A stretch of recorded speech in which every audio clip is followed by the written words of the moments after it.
Así empezamos. Ya empieza.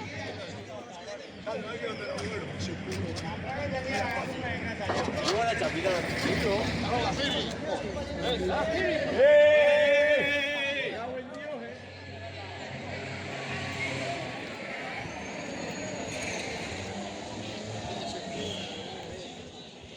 Ya estáis liados con la panceta. ¿Cómo os gusta comer, eh?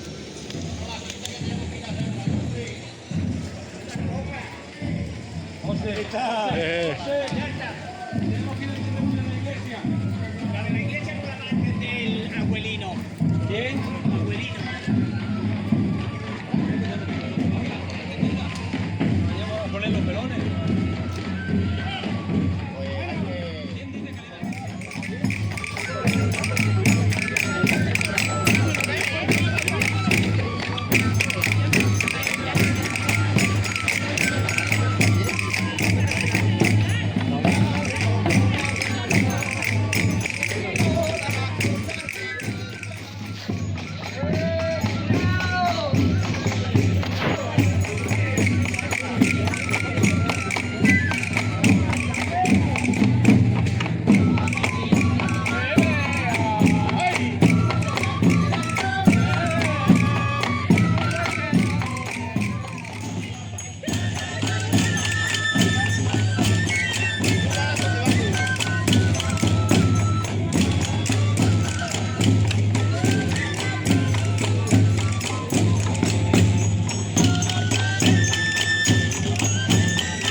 conocen a Viva Viva.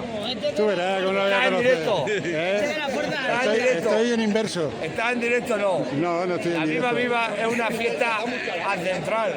Mira, esta es mi hermana, de antepasado. Sí. Que los cabreros bajaban de la sierra a buscar el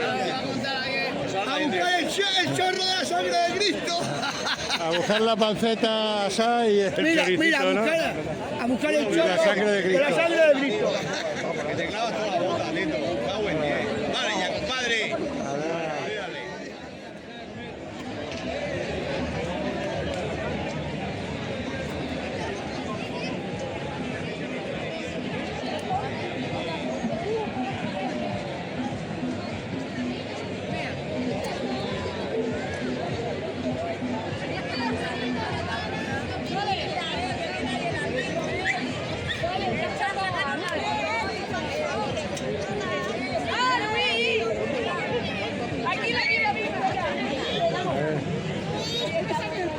¡Viva, viva! Aquí hacemos una costumbre que no es de ahora. Lo que pasa es que se cree que los escobazos, después de que te pegan hostia, te vas para casa y no comes nada. Aquí por lo menos se come, se bebe y luego